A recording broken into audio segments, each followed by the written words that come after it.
सब प्रोग्राम्स।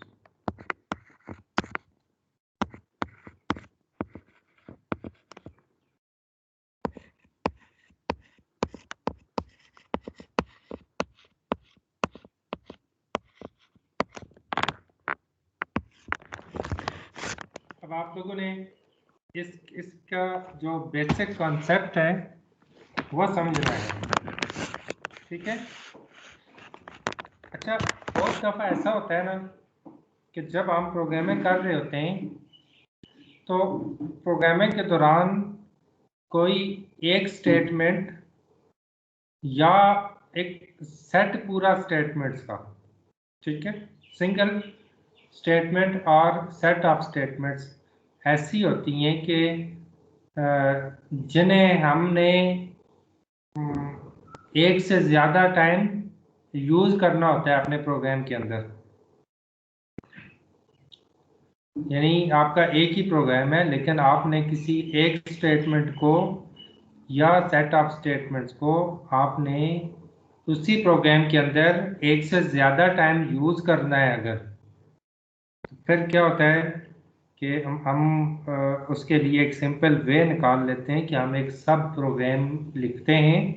सब का मतलब होता है कि ये एक बड़े प्रोग्राम का एक छोटा सा पार्ट होता है। जो आपका मेन प्रोग्राम है जो आप लिखते जा रहे हैं उसका एक छोटा सा पार्ट है, तो आप एक पूरा छोटा प्रोग्राम लिख लेते हैं मेन प्रोग्राम के अंदर, और फिर जहां आपको उस स्टेटमेंट की या उन स्टेटमेंट्स की जो सब प्रोग्राम के अंदर आपने लिखी हुई हैं उनकी ज़रूरत पड़ती है तो आप वहां पे कॉल कर लेते हैं इनको।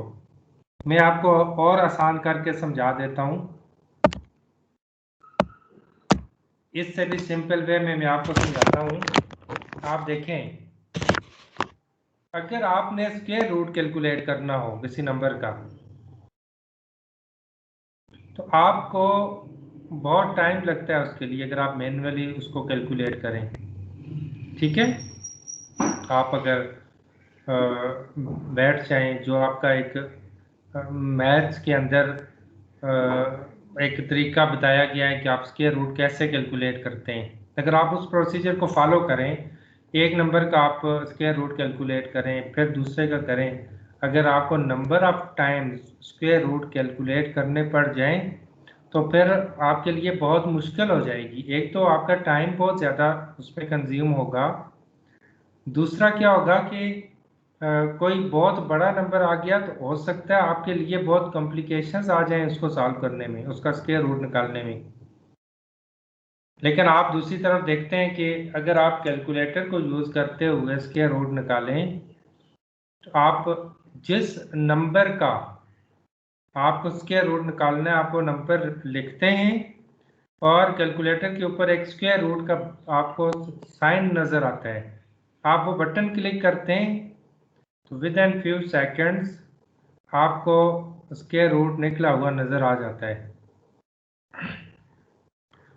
ठीक है। तो आपने देखा कि कितनी आपकी लाइफ आसान हो गई कैलकुलेटर के आ जाने से। अब वो जो आप एक स्क्वायर रूट का बटन प्रेस करते हैं तो स्क्वायर रूट कैलकुलेट हो जाता है, यह खुद से नहीं होता, ठीक है। बैक एंड पे एक पूरी कॉम्प्लिकेटेड प्रोग्रामिंग हुई होती है। तो जब आप वो स्क्वायर रूट वाला बटन प्रेस करते हैं उसके प्रेस करने से वो प्रोग्रामिंग एग्जीक्यूट होती है, ऐसे ही एग्जीक्यूशन होती है जिस तरह से आप फोर्ट्रान के अंदर एग्जीक्यूशन करवाते हैं प्रोग्राम की। आप देखते हैं कि आप एग्जीक्यूट करवाते हैं तो थोड़ी देर के बाद आपको आउटपुट दे देता है, तो बिल्कुल वैसे ही आपके कैलकुलेटर के ऊपर जितने भी फंक्शंस होते हैं, चाहे आपने साइन कैलकुलेट करना है, कोसाइन कैलकुलेट करना है, आपने स्क्वायर रूट कैलकुलेट फाइंड करना है, आपने कोई एब्सोल्यूट वैल्यू फाइंड आउट करनी है, या कोई भी और फंक्शन आप ले लें कि जो आपने वहाँ कैलकुलेट करना है, तो कैलकुलेटर की मदद से आप एक बटन प्रेस करते हैं तो आपको वो फंक्शन परफॉर्म हो के आउटपुट मिल जाती है। तो हर एक फंक्शन के पीछे एक पूरे का पूरा प्रोग्राम लिखा होता है, तो बटन प्रेस करते ही वो जो बैकएंड पे प्रोग्राम होता है वो सारा एग्जीक्यूट करता है और एग्जीक्यूट करने के बाद आपको वो आउटपुट दे देता है। ठीक है, तो ये प्रोग्रामिंग है। अब जब आप फोर्ट्रान के अंदर एक प्रोग्रामिंग करते हैं, आपने अगर स्क्वायर रूट कैलकुलेट करना है तो आपने स्क्वायर रूट कैलकुलेट करने के लिए पूरा प्रोग्राम नहीं लिखना, आप लिखते हैं SQRT और पैरेंथेसिस के अंदर जिसका स्क्वायर रूट निकालना होता है वो आप लिख लेते हैं। अब ये जो SQRT है, ये मैंने आपको बताया था कि ये लाइब्रेरी फंक्शंस में से आता है। ये वो फंक्शंस हैं कि जो ये इस जो इसका मैन्युफैक्चरर था उसने इसको बनाते हुए ये फंक्शंस उसके अंदर स्टोर कर दिया स्क्वायर रूट का। तो जब आप SQRT लिखते हैं तो बैक एंड पे पूरे का पूरा प्रोग्राम एग्जीक्यूट होता है। तो एक छोटा प्रोग्राम कहीं पे लिखा हुआ होता है, आप अपने मेन प्रोग्राम के अंदर जस्ट उसको कॉल करते हैं। तो SQRT पैरेंथेसिस के अंदर ब्रैकेट पैरेंथेसिस के अंदर जो भी आप लिखते हैं नंबर, ये लिखने का मतलब होता है कि आप स्क्वायर रूट वाले फंक्शन को कॉल कर रहे हैं अपने मेन प्रोग्राम के अंदर। तो इसको कहते हैं कॉल करना। लिखा हुआ कहीं और है, मेन प्रोग्राम के अंदर स्क्वायर रूट का फंक्शन लिखा हुआ नहीं है, लिखा हुआ किसी और जगह पे है। आप जस्ट इसको वहां कॉल करते हैं, तो कॉल करने से वो जहां भी लिखा हुआ है वो एग्जीक्यूट करता है और आपको उसकी आउटपुट दे देता है। ये आपने माइंड में आप ये बात बना लें आप कि सब प्रोग्राम इस तरह के होते हैं। तो यहाँ भी मैं आपको यही बात बता रहा हूँ कि ये जो आप प्रोग्राम लिख के रख लेते हैं कि जिनका बार बार आपको यूज़ करना पड़ता है, तो वो आपके सब प्रोग्राम कहलाते हैं। ठीक है, इसका मतलब ये हुआ कि जो फोर्ट्रान का प्रोग्राम होता है उसको आप split up into number of independent units, छोटी छोटी बहुत सारी यूनिट्स में आप अपने मेन प्रोग्राम को स्प्लिट कर सकते हैं। स्प्लिट का मतलब है एक पार्ट कैलकुलेट करने के लिए अलग से सब प्रोग्राम लिख लें, दूसरे पार्ट के लिए एक और सब प्रोग्राम लिख लें, तीसरे के लिए और लिख लें। तो आपका जर्नल प्रोग्राम तो एक ही है, मेन प्रोग्राम एक है, लेकिन आपने उसको नंबर ऑफ सब प्रोग्राम्स में या नंबर ऑफ इंडिपेंडेंट यूनिट्स में स्प्लिट अप कर लिया। तो अब हर जो इंडिपेंडेंट यूनिट या सेक्शंस आप लिख रहे हैं उसको हम सब प्रोग्राम का नाम दे देंगे। ठीक है, अब इसमें से जिसको भी आपने यूज करना होगा मेन प्रोग्राम के अंदर आप उसको कॉल कर लेंगे। कैसे कॉल करेंगे ये मैं आपको बताऊंगा कि कॉल करने का क्या मेथड होता है। तो इसका मतलब जो सब प्रोग्राम होता है उसको आप मेन प्रोग्राम में या एक सब प्रोग्राम को किसी दूसरे सब प्रोग्राम में आप कॉल कर सकते हैं। ठीक है, तो अब सब प्रोग्राम कैसे एग्जीक्यूट होगा, एग्जीक्यूशन इसकी कैसी होगी, 3 स्टेप्स फॉलो करेगा ये। ठीक है, ये जिस प्रोग्राम के अंदर आप इसको कॉल कर रहे हैं वहां से वैल्यूज रिसीव करेगा। मैं आपको ये तीनों स्टेप्स बता देता हूँ सब प्रोग्राम के कि फर्स्ट स्टेप क्या होगा। ये क्या करेगा,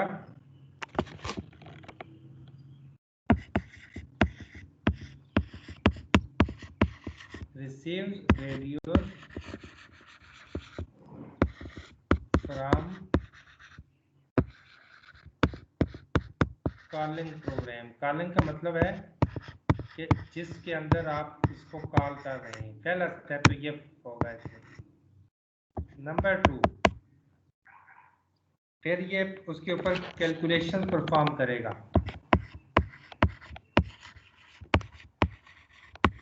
परफॉर्म कैलकुलेशन। और तीसरे स्टेप में ये क्या करेगा, जो भी इसने रिजल्ट परफॉर्म कैलकुलेशन परफॉर्म की होंगी उनकी जो आउटपुट होगी उसको कॉलिंग प्रोग्राम में रिटर्न कर देगा।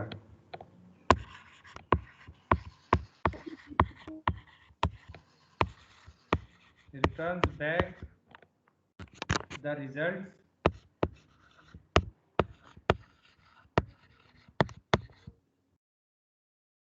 To the calling programme.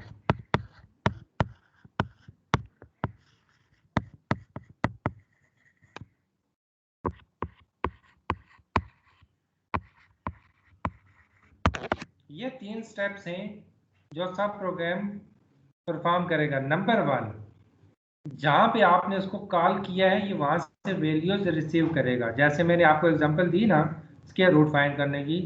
For example आपने एक 4 डिजिट नंबर है 1 2 3 4, उसका स्क्वायर रूट आपने कैलकुलेट करना है। तो आप मेन प्रोग्राम में लिखेंगे SQRT 1 2 3 4 ब्रैकेट के अंदर। अब जो सब प्रोग्राम होगा ये वैल्यू रिसीव करेगा। कौन सी वैल्यू रिसीव की इसने? जिसका आप स्क्वायर रूट फाइंड करने का कह रहे हैं, फॉर एग्जांपल 1 2 3 4। तो इसने रिसीव की।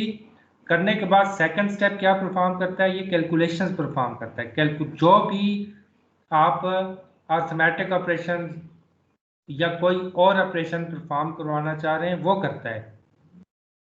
तो स्क्वायर रूट वाली एग्जांपल में पहले स्टेप में उसने 1 2 3 4 एक नंबर 4 डिजिट वाला रिसीव किया। सेकंड स्टेप में उसके ऊपर कैलकुलेशंस परफॉर्म की। क्या कैलकुलेशंस? उसका स्क्वायर रूट फाइंड किया उसने। तो ये करने के बाद थर्ड स्टेप में जो भी रिजल्ट आए उसको वो रिटर्न बैक करता है टू द कॉलिंग प्रोग्राम। जहां कॉल किया होगा वापस उसको देगा। ठीक है, अब आप कैलकुलेटर पे आ जाएं इसको फिर से अंडरस्टैंड करने के लिए कि आप कैलकुलेटर पे अगर इसी 1 2 3 4 नंबर का स्क्वायर रूट फाइंड करते हैं। आपने 1 2 3 4 एंटर किया, लिखा, स्क्वायर रूट प्रेस किया। जैसे ही स्क्वायर रूट वाला बटन प्रेस किया तो जहाँ पे इसका सब प्रोग्राम स्टोर हुआ होगा वो वैल्यू लेगा 1 2 3 4, उसका स्क्वायर रूट परफॉर्म करेगा, जो भी उसका रिजल्ट आएगा वापस रिटर्न करेगा। और आप स्क्रीन के ऊपर देख रहे होंगे कि आपको उसका स्क्वायर रूट की जो भी वैल्यू आई है वो आपको नज़र आ रही होगी। तो जिस तरह वो काम कर रहा है बिल्कुल उसी कंसेप्ट को आप फोर्ट्रान के अंदर भी ले आए कि यहाँ भी जब हम सब प्रोग्राम लिखेंगे तो ये 3 स्टेप्स हैं कि जो ये फॉलो करेगा। क्लियर है जी? कोई मसला किसी को?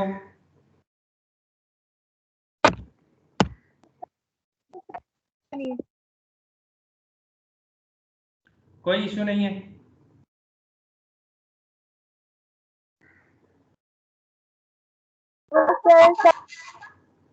हाँ, कोई रिस्पांस मुझे दिया करें ना ताकि फिर आगे चलूँ मैं, मुझे पता हो कि कोई मसला नहीं आ रहा, स्मूथ जा रहा है सब कुछ। अब हम देखते हैं कि इसके एडवांटेजेस क्या क्या हैं सब प्रोग्राम के। सब प्रोग्राम के जो एडवांटेजेस हैं वो हैं, फर्स्ट वन इज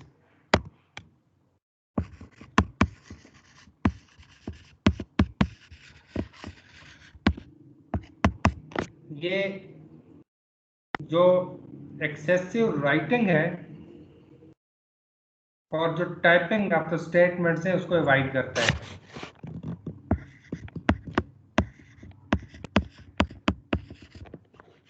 क्या है? Avoid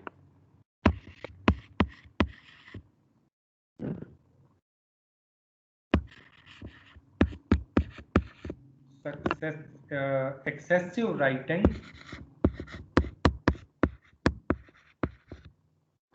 and typing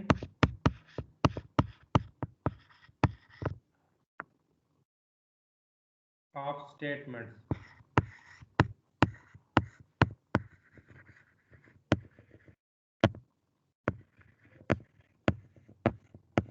Excessive writing then typing आप मतलब आप देखें ना, अगर आपने स्टेटमेंट्स को बार बार सेम स्टेटमेंट को यूज़ करना है तो आप उनको बार बार लिखेंगे, बार बार टाइप करेंगे तो आप वेस्टेज ऑफ टाइम है।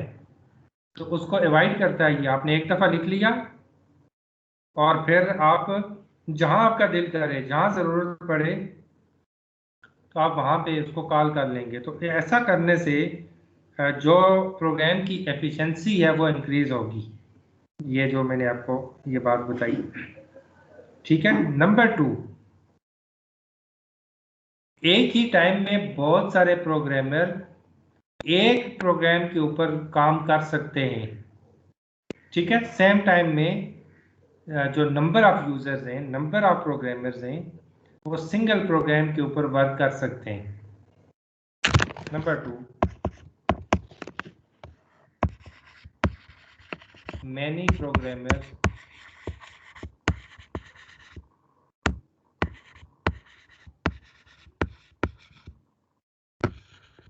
can work on same program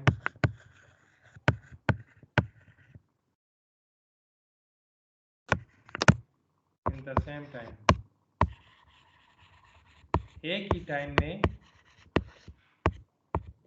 बहुत सारे प्रोग्रामर्स एक प्रोग्राम के ऊपर वर्क कर सकते हैं।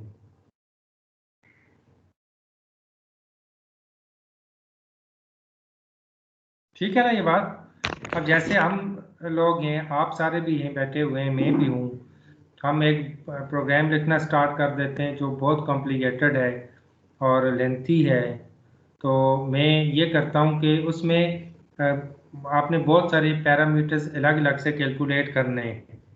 ठीक है, जैसे आप अपने न्यूमेरिकल प्रॉब्लम्स में देखते हैं कि उसके पार्ट्स होते हैं, एक पार्ट में उसका एक पोर्शन कैलकुलेट करते हैं आप, दूसरे में कोई और चीज़ कैलकुलेट कर रहे होते हैं, तीसरे में कुछ और होता है। तो ये करूं कि मैं आपको डिवाइड करके दे दूं काम, और मैं खुद भी कर रहा हूं। हम बैठ के डिसाइड कर लें कि मैंने कौन सा वाला पोर्शन करना है, आपने क्या काम करना है, दूसरे ने क्या करना है, तीसरे ने क्या करना है। तो फिर क्या करें कि आप एक सब प्रोग्राम, आप में से कोई एक सब प्रोग्राम लिखे जो कोई एक पैरामीटर कैलकुलेट कर रहा हो, दूसरा कोई दूसरा सब प्रोग्राम लिख ले कि जो किसी और चीज़ को, सेम सिस्टम की किसी और पैरामीटर्स की कैलकुलेशन कर रहा हो। ठीक है, तो इस तरह से हम डिवाइड कर लें पार्ट्स में, और हर एक अपने कंप्यूटर पे बैठा हुआ काम कर रहे हैं। तो आपने देखा कि सेम प्रोग्राम है और बहुत सारे लोग मिलके उस पर काम कर रहे हैं। तो ये कितना अच्छा आइडिया है। अदरवाइज अगर वो सब कुछ एक ही किसी प्रोग्रामर ने करना हो या उसको करना पड़ जाए तो फिर क्या होगा, उसके लिए मुश्किल हो जाएगी। और तीसरा इसका जो एडवांटेज है वो क्या है कि आप एक सब प्रोग्राम जो किसी एक प्रोग्राम के लिए लिखते हैं, वो सब प्रोग्राम आप किसी भी दूसरे प्रोग्राम में कॉल कर सकते हैं। मतलब लाजमी नहीं है आप किसी एक प्रोग्राम में ही उस सब प्रोग्राम को कॉल कर सकें। जैसे स्क्वायर रूट है, आप 50 प्रोग्राम लिख रहे हो तो उन 50 के 50 में से अगर हर एक में आपने स्क्वायर रूट कैलकुलेट करना है तो आप सब में उसको कॉल कर लें। तो इस तरह से आपकी जो कोडिंग है वो इजी हो जाती है। आप ओवर राइटिंग से भी बच जाते हैं, बार बार लिखने से भी बच जाते हैं।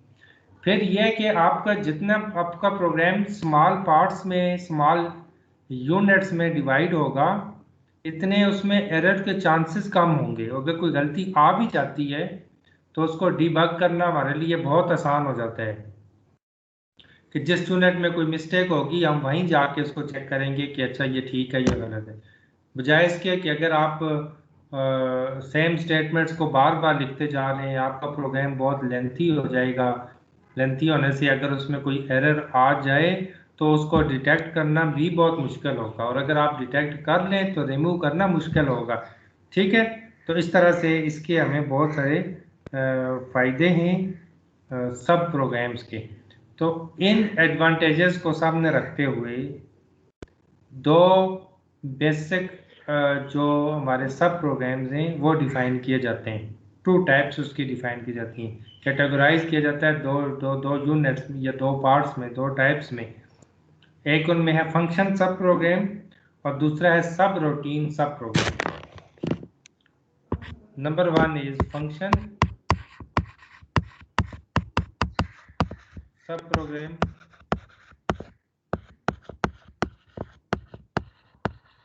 और सेकंड कौन सा है,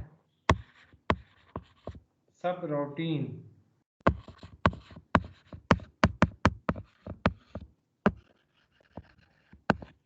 सब रूटीन सब प्रोग्राम, ये दो टाइप्स हैं जी, फंक्शन एंड सब रूटीन सब प्रोग्राम।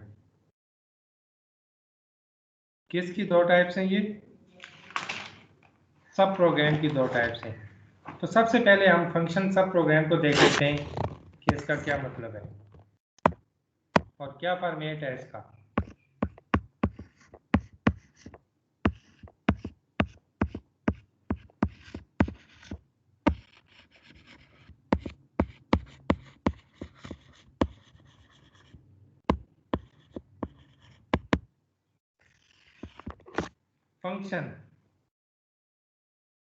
फंक्शन का प्रोग्राम जो होता है वो आमतौर पे सिर्फ एक सिंगल रिजल्ट जो है ना वो रिटर्न बैक करता है टू द मेन प्रोग्राम और कॉलम प्रोग्राम, एक वैल्यू रिटर्न करता है। जैसे आप कोई सा भी नंबर देख लें, अगर स्क्वायर रूट डिफाइन करना है तो उसका स्क्वायर रूट एक नंबर होगा। तो इसके लिए हम फंक्शन सब प्रोग्राम यूज करते हैं। जो उसका जर्नल फॉर्मेट है सब फंक्शन सब प्रोग्राम का वो ये है, टाइप फंक्शन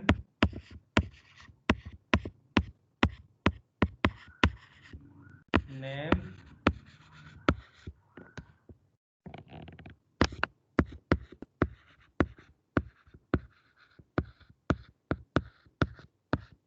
पैरामीटर 1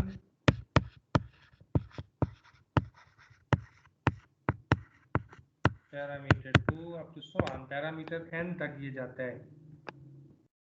फिर यहाँ पे पैरामीटर डिक्लेरेशन होती है।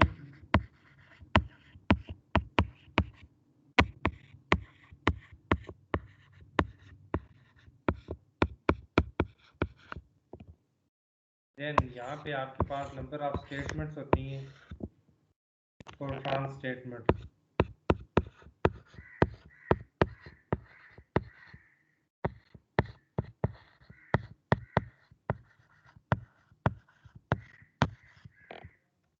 देन नेम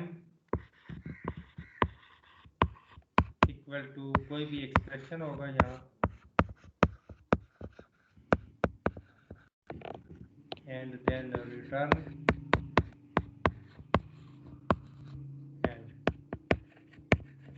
ये रहा जी जर्नल जो इसका फॉर्मेट है फंक्शन सब प्रोग्राम लिखने का। जो भी सर आप फंक्शन सब प्रोग्राम लिखेंगे तो उन सब के लिए आप ये सेम फॉर्मेट फॉलो करेंगे या जो आपके सामने मैंने लिखा। तो इसके लिए फिर आपको इसकी बहुत अच्छी अंडरस्टैंडिंग अपनी बनानी पड़ेगी। ये 1 लिखा हुआ है यहाँ पे,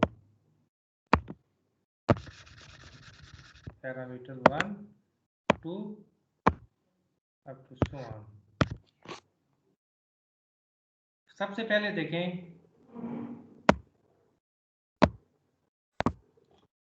टाइप। टाइप का मतलब होता है ये टाइप स्टेटमेंट है। कौन कौन सी टाइप स्टेटमेंट्स हैं तरह कोई मुझे बता दे फिर आगे चलें। टाइप स्टेटमेंट्स कौन कौन सी हमने पढ़ी हैं?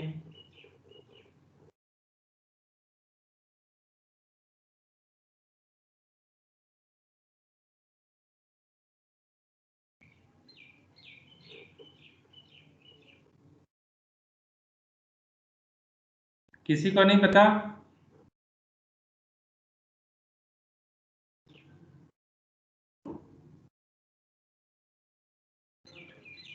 हाँ अगर जी तहरीम आप कुछ बता रही हैं?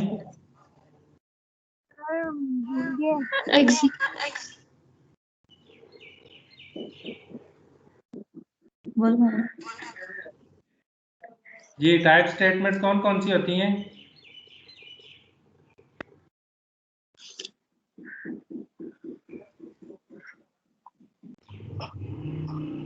Executable statement, non executable. जी executable statements and non executable. देखिए मैंने आपको टाइप स्टेटमेंट में ये बताया था कि या तो आपका जो डेटा होता है वो रियल होता है या इंटीजर होता है। तो टाइप स्टेटमेंट्स भी आपकी उसी हिसाब से आती हैं। अब आप इसको देखें तो अगर यहाँ पर रियल लिखेंगे तो आगे जो भी फंक्शन का नाम होगा वो रियल हो जाएगा। अगर आप इंटीजर लिखेंगे तो इंटीजर होगा। ठीक है। अच्छा अब पहले अगले को देख लें फिर मैं उसको दोबारा एक्सप्लेन करता हूँ। ये फंक्शन नेम का मतलब है इस फंक्शन का नाम क्या है जो आप रख रहे हैं, जो आप फंक्शन लिख रहे हैं फंक्शन सब प्रोग्राम उसका क्या नाम है वो यहाँ आएगा। अब ये एक वेरिएबल होगा फंक्शन नेम, और इसमें जो वेरिएबल्स के जो रूल्स हमने पढ़े थे वो सारे यहाँ पे फॉलो होंगे। ठीक है, अगर ये टाइप स्टेटमेंट लिखी हुई नहीं है, पीछे हो ही ना टाइप स्टेटमेंट, सिर्फ फंक्शन नेम हो डायरेक्ट, तो फिर भी ये प्रोग्राम आपका ठीक होगा। लेकिन अब क्या होगा कि आप जो भी फंक्शन का नेम आपने रखा होगा, अगर वो IJKLMN से स्टार्ट हो रहा होगा तो वो इंटीजर वेरिएबल होगा। अगर इसके अलावा किसी और से स्टार्ट हो रहा हो अल्फ़ाबेट से, तो वो क्या होगा, वो रियल हो जाएगा। ठीक, लेकिन अगर आपने यहाँ मेंशन कर दिया पीछे टाइप में रियल, और आगे आप बेशक आई से स्टार्ट करें, जे से स्टार्ट करें, जिस मर्जी से स्टार्ट करें, अब आपको केयर करने की ज़रूरत नहीं है, इसलिए कि आपने यहाँ टाइप स्टेटमेंट में ये बता दिया है कि इसकी टाइप रियल होगी।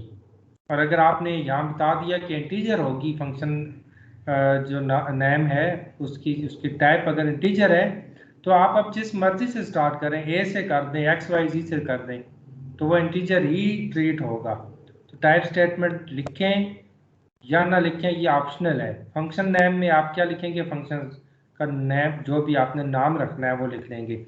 आगे पैरामीटर्स हैं, ये पैरामीटर जितने भी आपको चाहिए 1 2 3 अप टू सो ऑन है। तो ये पैरामीटर्स कितने हमने रखने, मेन प्रोग्राम के अंदर जब आप कॉल कर रहे हैं, वहाँ जितने आपने कॉलिंग प्रोग्राम के अंदर आर्गुमेंट्स लिखे होंगे उतने ही आपने यहाँ पैरामीटर्स रखने हैं। ये मैं एग्जांपल करवाऊंगा, आपको ज़्यादा क्लियर होगी ये बात। अब यहाँ पैरामीटर्स की डिक्लेरेशन हो जाएगी, फिर यहाँ जो भी आप फोर्ट्रान की स्टेटमेंट लिखनी है वो लिखेंगे, और एंड पे आपने यहाँ फंक्शन सब प्रोग्राम की एक ख़ास बात ये है कि जो भी फंक्शन का नेम आपने ऊपर रखा होगा वो कम से कम एक दफ़ा इसकी बॉडी के अंदर आपने ज़रूर लिखना है। ठीक है, एटलीस्ट वंस। जैसे आप देखें ऊपर आपने फंक्शन नेम जहाँ जो भी रखा, यहाँ उसका नाम जो है ना वो एक दफ़ा रिपीट हो गया है, अंदर आपने इसको लिख दिया। और ये नेम फंक्शन का नेम हमेशा लेफ्ट हैंड साइड पे आएगा और राइट साइड पे कोई भी एक्सप्रेशन होगा। कौन सा एक्सप्रेशन, जो एक्सप्रेशन आपके उस फंक्शन को कैलकुलेट कर रहा है, उस वो ऑपरेशन परफॉर्म कर रहा है कि जो आप इससे करवाना चाहते हैं, वो एक्सप्रेशन होगा यहाँ पे। और एंड पे फिर रिटर्न स्टेटमेंट, यह रिटर्न स्टेटमेंट क्या काम करेगी, ये जो भी वैल्यू यहाँ पे कैलकुलेट होगी उसको मेन प्रोग्राम में जहाँ आपने फंक्शन को कॉल किया हुआ है उसको वैल्यू रिटर्न बैक करेगी। और एंड का मतलब है कि सब प्रोग्राम जो है ये टर्मिनेट हो जाएगा, यहाँ पे एंड हो जाएगा। ठीक है, तो ये जो पैरामीटर्स होते हैं ना, यहाँ पे पैरामीटर्स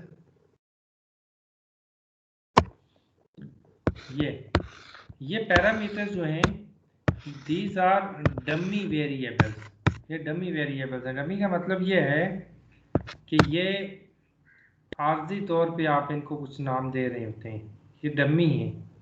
ठीक है, नाम निहाद जिसको आप कहते हैं। तो असल काम कौन करता है, असल जो आप जहाँ पे आप कॉल कर रहे हैं इस प्रोग्राम को, सब प्रोग्राम को, वहाँ आपने जो आर्गुमेंट्स लिखे होंगे वो कर रहे हैं। तो जैसे ही आप इसको किसी प्रोग्राम में कॉल करेंगे तो ये जो डमी वेरिएबल्स हैं, ये पैरामीटर, ये रिप्लेस हो जाएगा किसके साथ, जो आपने आर्गुमेंट लिखा हुआ है मेन प्रोग्राम में उसके साथ। ये भी पैरामीटर 2 भी रिप्लेस हो जाएगा उसके साथ, 3 भी रिप्लेस हो जाएगा। तो यहाँ पे वो वैल्यूज आ जाएंगी जो आपने मेन प्रोग्राम के अंदर लिखी हुई हैं। ठीक हो गया, एक बात ये। दूसरी बात ये है कि जो आप वेरिएबल्स सब प्रोग्राम के अंदर लिखते हैं, इसके नाम को छोड़ के बाकी वो सारे के सारे लोकल होते हैं, लोकल टू दिस सब प्रोग्राम। लोकल का मतलब क्या है,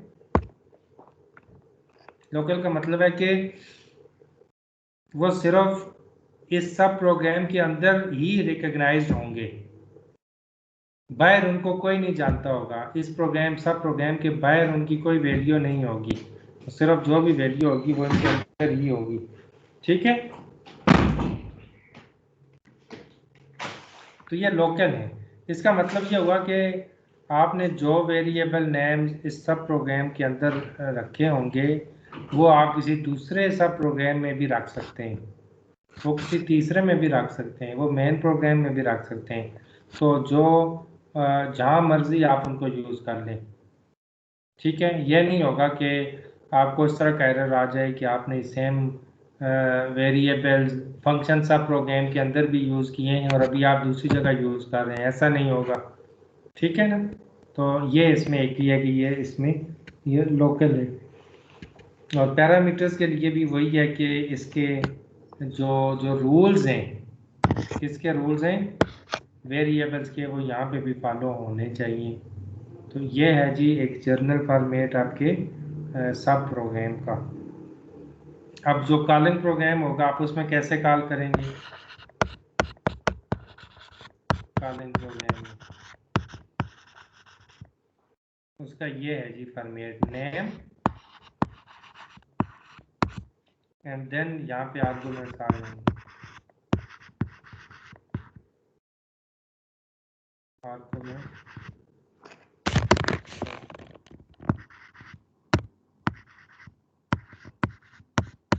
1,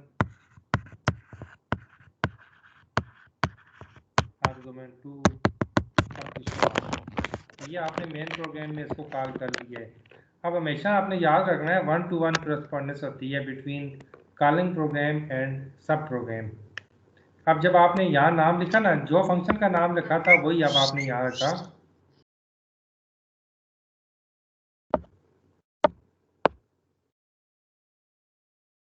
आपने सेम प्रोग्राम तो यहाँ जो नाम है इधर जो कॉल कर रहे हैं वही आपने फंक्शन में यहाँ रखा। अब क्या होगा, इसका ये वाला पैरामीटर 1 रिप्लेस हो जाएगा आर्गुमेंट 1 से, पैरामीटर 2 रिप्लेस हो जाएगा आर्गुमेंट 2 से, पैरामीटर 3 हो जाएगा आर्गुमेंट 3 से। इस तरह से आपके जितने भी पैरामीटर्स फंक्शन सब प्रोग्राम के अंदर आपने डिफाइन किए हुए हैं वो सारे के सारे रिप्लेस हो जाएंगे किसके साथ, ये जो आपके मेन प्रोग्राम में आर्गुमेंट्स हैं इनके साथ रिप्लेस हो जाएंगे।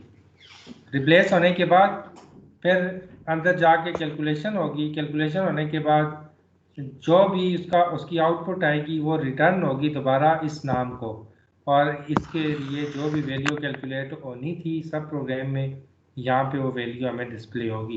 तो ये है आपका कॉलिंग प्रोग्राम और सब प्रोग्राम। कोई क्वेश्चन हो किसी का?